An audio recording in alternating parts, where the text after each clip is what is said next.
Hello students, कैसे हैं आप सब लोग। आई होप आप सब लोग बढ़िया हैं और आपके एग्जाम्स की प्रिपरेशन काफ़ी अच्छी चल रही है ना।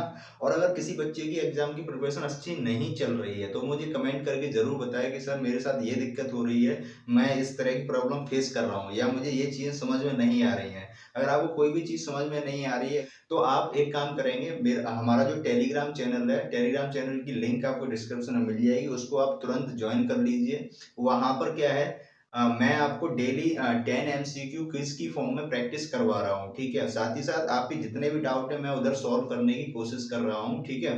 मतलब एक तरीके से आपको आपके लिए जितनी हेल्प हो सकती है, आपको जिस भी तरीके से हेल्प किया जा सकता है वहां पर आपको पूरी तरह हेल्प कर रहा हूँ। जरूरी बात है वो ये है कि आप लोग सबसे पहले टेलीग्राम चैनल को ज्वाइन करिए।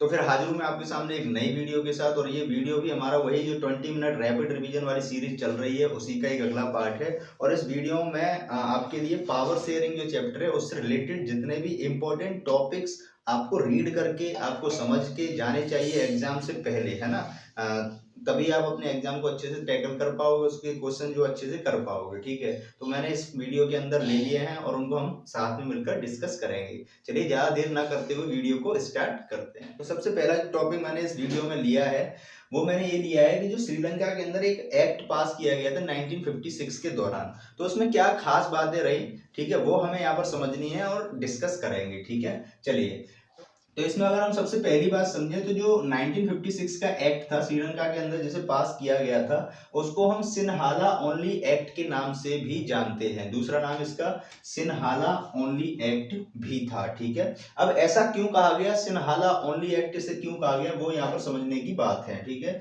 यहाँ पर हम तीन बातों से इसको समझेंगे, मेजर तीन बातें हैं उनको हम यहाँ डिस्कस करेंगे। पहली बात यहाँ पर है, government declare Sinhala as the official only official language ignoring Tamil, ठीक है। तो हुआ क्या बच्चों, तो जब ये एक्ट पास किया गया तो उसके अंदर सिन्हाला लैंग्वेज बोलने वाले लोगों की या सिन्हाला लैंग्वेज को ही प्रायोरिटी दी गई या इसी को ऑफिशियल लैंग्वेज बना दिया गया, और जो तमिल लैंग्वेज थी उसको यहाँ पर इग्नोर कर दिया गया, मतलब इसको हटा दिया गया और सिन्हाला को एक तरीके से ऑफिशियल लैंग्वेज डिक्लेयर कर दिया गया। तो पहली बात आपने ये समझ ली। दूसरी बात, preferential policies were implemented favouring Sinhala applicant for university positions and government jobs, ठीक है। तो यहाँ पर कुछ प्रेफरेंशियल पॉलिसीज यहाँ पर इम्प्लीमेंट की गई। प्रेफरेंशियल पॉलिसीज से मतलब ये होता है कि कुछ खास लोगों को के ही लिए कुछ पॉलिसीज बनाई गई, जैसे कि जो सिन्हाला स्पीकिंग पीपल थे उनको ही ध्यान में रखते हुए इन पॉलिसीज को यहाँ पर डिजाइन किया गया और उनको इम्प्लीमेंट किया गया कंट्री के अंदर, ठीक है। अब इसमें किस बात की अब इसमें किस चीज का फेवर किया जा रहा है, फेवरिंग सिन्हालाज एप्लीकेंट, ठीक है।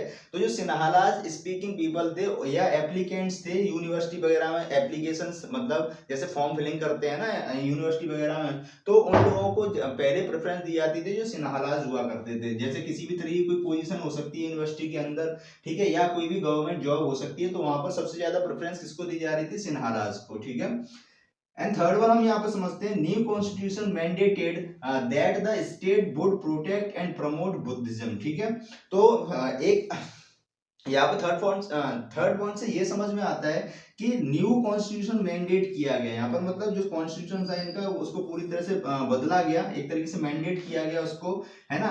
टू अब इसमें क्या है, खास बात रखी गई, that state would protect and promote Buddhism, और इसमें क्या बात कही गई कि यहाँ पर हमें क्या करना है, बुद्धिज्म को प्रमोट और प्रोटेक्ट करना है। क्यों करना है, क्योंकि बुद्धिज्म को ही यहाँ पर इन्होंने नेशनल रिलीजन के तौर पर कंसीडर कर लिया था, ठीक है। तो यहाँ पर जो कॉन्स्टिट्यूशन मैंडेट किया गया उसमें बुद्धिज्म को प्रोटेक्ट एंड प्रमोट करने की बात कही गई।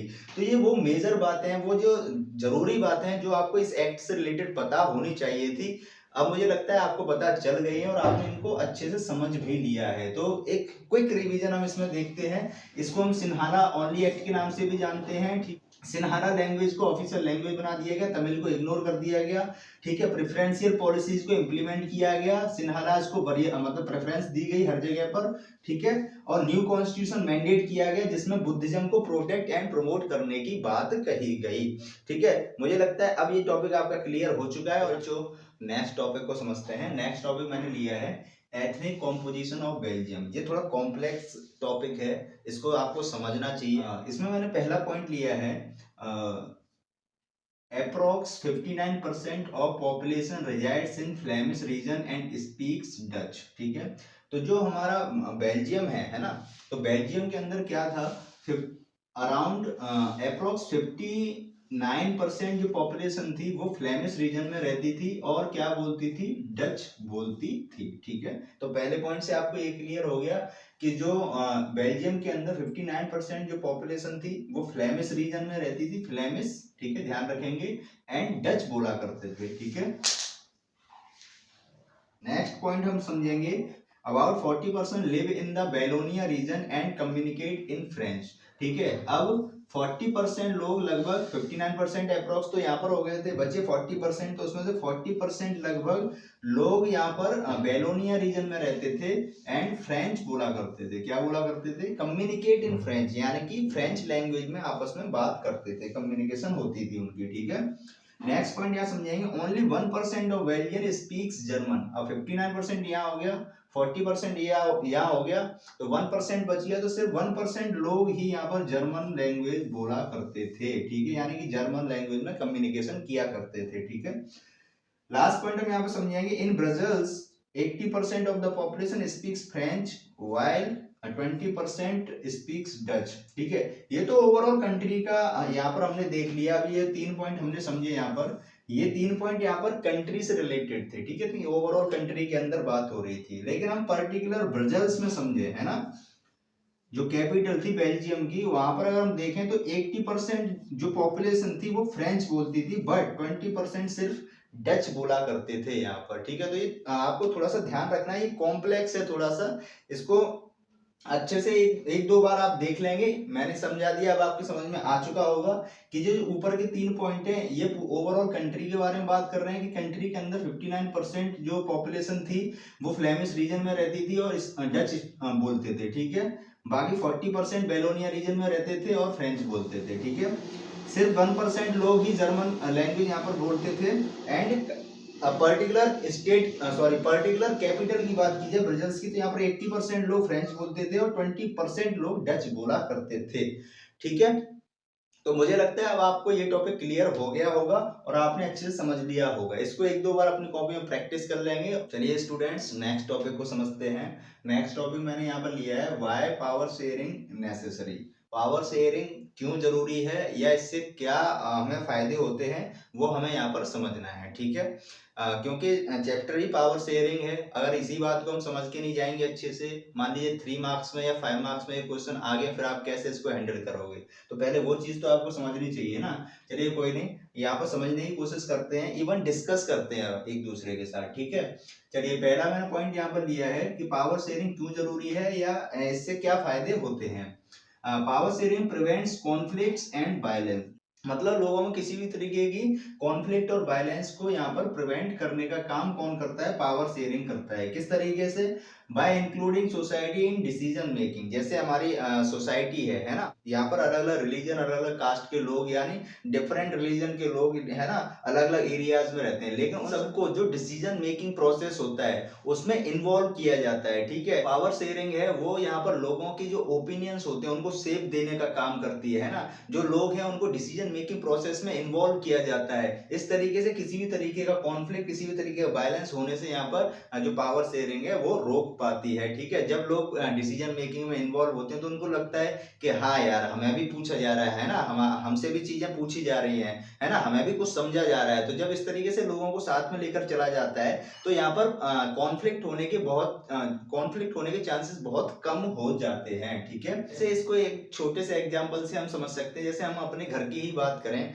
3 भाई बहन है ना, उसमें से 2 ही लोगों को ज्यादा अगर हम प्रेफरेंस देंगे और तीसरे वाले को कुछ नहीं समझेंगे, जिसको हम डिसीजन मेकिंग प्रोसेस में शामिल नहीं कर रहे हैं या उससे चीजें छुपा रहे हैं, उसको बता नहीं रहे हैं ना, उसको फिर क्या है, धीरे धीरे टाइम के साथ उसको क्या लगने लगे, अरे यार मुझे तो ये इन्वॉल्व ही नहीं करते, मुझसे तो कोई पूछते ही नहीं, मुझे तो कोई कुछ समझ ही नहीं रहा है ना। तो इस तरीके की फीलिंग्स उसके मन में डेवलप होना शुरू हो जाए। इससे क्या हुआ, कुछ समय बाद ऐसा भी हो सकता है कि वो आपसे लड़ना शुरू कर दे, है ना, झगड़ना शुरू कर दे। तो इसी तरीके से यहाँ पर हमें देखने को मिलता है। नेक्स्ट पॉइंट हम यहाँ पर समझते हैं, इट प्रमोट्स नेशनल यूनिटी। अब पावर शेयरिंग नेशनल यूनिटी किस तरीके से प्रमोट करता है वो हम यहाँ पर समझते हैं। तो पहला पॉइंट मैंने इसको लिया है, by bringing together different groups and community. हमारी कंट्री के अंदर बहुत तरह के ग्रुप्स हमें देखने को मिलते हैं, बहुत तरह की कम्युनिटीज हमें देखने को मिलती हैं ना, अलग अलग धर्म प्रजाति के लोग हैं हमारी कंट्री के अंदर। उन सबको एक साथ लेकर चलना है ना, उनको एक जैसा समझना, ठीक है, यहाँ पर नेशनल यूनिटी को प्रमोट करता है। सेकंड हम बात करते हैं sense of belongingness among people from different region. यहाँ पर जो अलग अलग रीजन के लोग हैं ना, अलग अलग एरिया से जो लोग आते हैं, उनके बीच में अपनेपन की भावना को जगाना पावर शेयरिंग करती है, ठीक है। क्योंकि जब हम लोगों को किसी भी प्रोसेस में इन्वॉल्व करते हैं ना, अलग अलग रीजन के लोग हैं, लेकिन उनको हम कुछ प्रेफरेंस दे रहे हैं, उनको हम कुछ तवज्जो दे रहे हैं, तो वो लोग भी खुश होते हैं, अरे हाँ यार हमें भी कुछ समझा जा रहा है ना, हमसे भी चीजें पूछी जा रही, तो वो खुश होते हैं ना। तो लोग एक दूसरे से यहाँ पर जुड़ते चले जाते हैं ना, बिलोंगिंगनेस वाली फीलिंग यहाँ पर लोगों के बीच में डेवलप होना शुरू होती है। तो वो होता कब है, पावर शेयरिंग में ही हो सकता है। तो जैसे मान लीजिए आपके घर में एक शादी का फंक्शन है, और उसमें जो लोग हैं उनको सबको कुछ ना कुछ काम बांट दिए गए कि भाई तू ये करेगा, तू ये करेगा, तू ये करेगा, तू ये कर लेगी, है ना, तेरा काम ये है। सबको अपने अपने काम बांट दिए। मान लीजिए 10 लोग थे, उसमें से 9 लोगों को काम दे दिए, लेकिन एक पर्सन को काम नहीं दिया गया, तो क्या उसे अच्छा लगेगा? नहीं लगेगा ना, बिल्कुल भी अच्छा नहीं लगेगा। लेकिन जब हम सब लोगों को काम देंगे, चाहे छोटा ही दो, है ना, छोटा सा ही दो कि भाई तू ये कर ले, तो वो बड़ा खुश हो जाएगा, हाँ चलो मुझे भी कुछ समझा, है ना, मुझे भी कुछ समझ रहे हैं ये लोग, तो वो वाली चीज है ना। तो इसी तरीके से जब कंट्री के अंदर हर एक इंसान को ऐसे समझा जाता है कि आप भी हमारे लिए उतने ही इंपॉर्टेंट है जितना दूसरा पर्सन इंपॉर्टेंट है, तब यहाँ पर हमारे सामने बिलोंगिंगनेस वाली फीलिंग हमें देखने को मिलती है लोगों के अंदर, ठीक है। थर्ड वन हम यहाँ समझते हैं ensures all section of society are represented in government, ठीक है। तो पावर शेयरिंग साथ ही साथ और किस चीज को सुनिश्चित करती है यहाँ पर, कि जो लोग हैं वो किसी भी धर्म के हों, किसी भी जाति के हों, किसी भी एरिया से आते हो, कोई फर्क नहीं पड़ता, वो यहाँ पर गवर्नमेंट में अपने आप को रिप्रेजेंट कर सकते हैं ना। किसी भी रीजन से लोग चुनाव में खड़े हो सकते हैं और वहां से चुनाव जीत भी सकते हैं। अब वो डिपेंड करता है लोग उनको कितना पसंद करते हैं। तो कोई भी पर्सन, किसी भी सेक्शन ऑफ सोसाइटी से लोग यहाँ पर आकर गवर्नमेंट में रिप्रेजेंट करते हैं, ठीक है। थर्ड पॉइंट हम यहाँ समझते हैं stability of political system. Power sharing है वो किस तरीके से जो पॉलिटिकल सिस्टम है उसको स्टेबिलिटी प्रोवाइड करती है, ठीक है। तो वो समझते हैं by preventing the concentration of power in one hand, ठीक है। तो जो पावर शेयरिंग है वो किसी भी एक इंडिविजुअल के हाथ में पावर को कंसंट्रेटेड होने से बचाती है ना। मतलब किसी भी एक सिंगल पर्सन के हाथ में पावर नहीं रहने देती, उसको डिवाइड कर देते हैं, ठीक है। हम समझेंगे it prevent the abuse of power and corruption, ठीक है। तो जो पावर शेयरिंग उससे क्या है, यहाँ पर हमें देखने को मिलता है जो लोग हैं, है ना, जो बड़े बड़े पद पर लोग बैठे होते हैं गवर्नमेंट जॉब्स में, है ना, वो यहाँ पर अपनी पावर का गलत यूज नहीं कर सकते या फिर करप्शन नहीं कर सकते, ठीक है। उसके लिए अगर वो ऐसा करेंगे तो उसके लिए सारी व्यवस्थाएं करी गई है ना। आपको पनिशमेंट देने का भी प्रावधान यहाँ पर सुप्रीम कोर्ट, हाई कोर्ट के द्वारा किया जाता है, ठीक है। तो इस तरीके से यहाँ पर abuse of power and corruption को रोकने का काम भी किया जाता है। तो इससे हमारा जो पॉलिटिकल सिस्टम है उसको स्टेबिलिटी मिलती है। Power is distributed among different organs of the government. This helps to create a system of checks and balance. ठीक है, ऐसे कह सकते हैं कि जो डेमोक्रेटिक फॉर्म ऑफ गवर्नमेंट होती है उसमें क्या है, जो पावर्स है वो different organs of the government के बीच में क्या होती है, डिवाइडेड होती है। तो इसी सिस्टम को हम नाम देते हैं चेक्स एंड बैलेंस का सिस्टम, ठीक है। मतलब अगर यहाँ पर कोई एक पर्सन या किसी एक ग्रुप के द्वारा गलती की जाती है तो दूसरा व्यक्ति या दूसरा ग्रुप उसको यहाँ पर सही करने का काम करता है। तो इसको एक चेक्स एंड बैलेंस वाला सिस्टम हम यहाँ पर नाम देते हैं। नेक्स्ट पॉइंट हम यहाँ समझते हैं इट ऑल्सो प्रमोट्स डेमोक्रेसी। तो पावर शेयरिंग में डेमोक्रेसी को सबसे ऊपर रखा जाता है, या इस पूरे सिस्टम को ही हम बोले तो it is called democratic form of government या फिर डेमोक्रेटिक फॉर्म ऑफ कंट्री। इस तरीके से हम इसको समझ सकते हैं। अब मुझे लगता है आपने इस टॉपिक को अच्छे से तैयार कर लिया होगा, आपके अच्छे से समझ में आ गया होगा। अगर अभी भी आपके समझ में नहीं आ पाए तो मुझे आप कमेंट करके बताइएगा कि सर अभी मुझे ये चीजें इसमें समझ में नहीं आई हैं, या फिर मैं यहाँ पर जैसे मान लीजिए आप कोई सैंपल पेपर से अपना तैयारी कर रहे हो, पढ़ रहे हो, उसमें कोई टॉपिक आपको नहीं समझ में आ रहा है, कोई दिक्कत नहीं है, मैं यहाँ पे खड़ा हुआ हूँ आपके लिए, ठीक है। मैं आपको हर एक टॉपिक समझा कर ही आपके एग्जाम हॉल में भेजूंगा, ठीक है।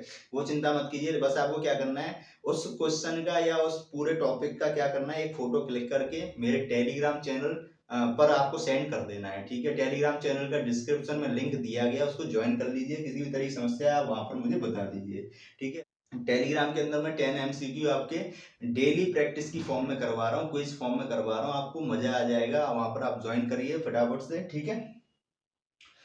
चलिए स्टूडेंट्स नेक्स्ट टॉपिक समझते हैं। नेक्स्ट टॉपिक मैंने लिया है model of Belgium to reduce social divergence, ठीक है। तो जो बेल्जियम था उसके अंदर सोशल डाइवर्जेंस को रिड्यूस करने के लिए किस टाइप का मॉडल इन्होंने अपनाया, उस चीज को यहाँ पर समझते हैं, ठीक है। चलिए फर्स्ट पॉइंट हम यहाँ पर डिस्कस करते हैं। Dutch and French speaking ministers got equal opportunity in the central government. तो जैसा कि हम जानते हैं बेल्जियम के अंदर French and Dutch speaking people ज्यादा हुआ करते थे, ठीक है। तो उन दोनों को ही क्या किया गया, सेंट्रल गवर्नमेंट के अंदर इक्वल अपॉर्चुनिटी प्रोवाइड यहाँ पर कर दी गई, ठीक है। तो उनके जो मिनिस्टर्स थे उनको यहाँ पर इक्वल रिप्रेजेंटेशन दिया गया, ठीक है, सेंट्रल गवर्नमेंट के अंदर। तो पहला पॉइंट हमने ये पता कर लिया। दूसरा पॉइंट डिस्कस करेंगे, many powers of central government transfer to state government. यहाँ पर बहुत तो यहाँ पर जो सेंट्रल गवर्नमेंट की कुछ इंपॉर्टेंट पावर्स स्टेट गवर्नमेंट को ट्रांसफर कर दी गई, ठीक है।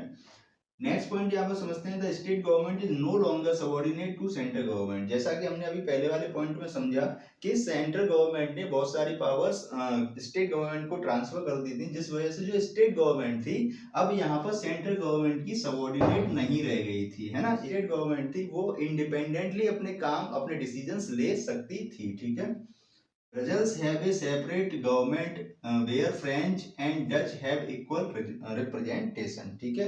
तो अगर हम देखें तो बेल्जियम की जो कैपिटल थी ब्रसेल्स, उसके अंदर भी यहाँ पर एक अलग गवर्नमेंट यहाँ पर बनाई गई जिसमें फ्रेंच और डच पीपल को फिर से यहाँ पर इक्वल रिप्रेजेंटेशन दी गई। अब एक बात को यहाँ पर समझें, तो अगर कंट्री पूरी ओवरऑल कंट्री की बात करें, है ना, तो उसमें डच पीपल जो थे, डच स्पीकिंग पीपल जो थे वो मेजोरिटी में थे, ठीक है, ये बात। उसके बावजूद यहाँ पर फ्रेंच पीपल को डच पीपल के बराबर रिप्रेजेंटेशन दिया गया, ठीक है। साथ ही साथ हमें ये समझेंगे कि ब्रसेल्स के अंदर फ्रेंच पीपल ब्रसेल्स के अंदर फ्रेंच स्पीकिंग पीपल ज्यादा थे, उसके बावजूद डच पीपल को इक्वल रिप्रेजेंटेशन यहाँ पर प्रोवाइड किया गया। तो इस तरीके से जो सोशल डाइवर्जेंस है उनको यहाँ पर रिड्यूस करने की पूरी तरह से कोशिश करी गई। लास्ट पॉइंट हम समझते हैं, third kind of government called community government elected by Dutch, French and German people to look after the issues like religious, health और एजुकेशनल इश्यूज। इस टाइप के इश्यूज को लुक आफ्टर करने के लिए यहाँ पर एक तीसरी टाइप की गवर्नमेंट यहाँ बनाई गई बेल्जियम के अंदर, और जिसका नाम था कम्युनिटी गवर्नमेंट। और जिसको किसके द्वारा इलेक्ट किया गया, Dutch people, French speaking people and German speaking people, तीनों के द्वारा यहाँ पर एक गवर्नमेंट इलेक्ट करी जाती है जिसको हम कम्युनिटी गवर्नमेंट का नाम देते हैं, ठीक है। तो इस तरीके से जो बेल्जियम है उसके अंदर सोशल डाइवर्जेंस को यहाँ पर रिड्यूस करने का काम किया गया। तो मैंने ये टॉपिक आपको अच्छे से समझाने की कोशिश करी है, जितने भी टॉपिक इसमें हो सकते थे मैंने आपको सारे टॉपिक समझाने की कोशिश करी है, जिन टॉपिक को आपको पढ़कर ही जाना है। आपको वीडियो हेल्पफुल लगी हो तो आप मुझे कमेंट करके बता देंगे सर आपने हमारी हेल्प कर दी, या जो भी है जैसा भी आपको लगा उस टाइप से आप कमेंट कर देंगे। वीडियो अच्छी लग रही है तो लाइक कर दिया करो, शेयर जरूर कर दिया करो, है ना। कोई बच्चा जो पहली बार वीडियो को देख रहा है, पहली बार चैनल पर आया, तो भी चैनल को सब्सक्राइब कर लेना। अगर अच्छा लगता है तो चैनल को सब्सक्राइब कर लेना, बाकी आपकी मर्जी है, करना ना करना वो आपके ऊपर डिपेंड करता है। बाकी मैं तो अपना काम कर ही रहा हूँ, ठीक है। जिस बच्चे ने अभी तक टेलीग्राम चैनल ज्वाइन नहीं किया ज्वाइन कर लीजिए। किसी भी तरह की परेशानी समस्या उस सभी का समाधान टेलीग्राम चैनल पर मैं कर दूंगा, ठीक है। चलिए फिर मिलते हैं नेक्स्ट वीडियो में, तब तक के लिए गुड बाय।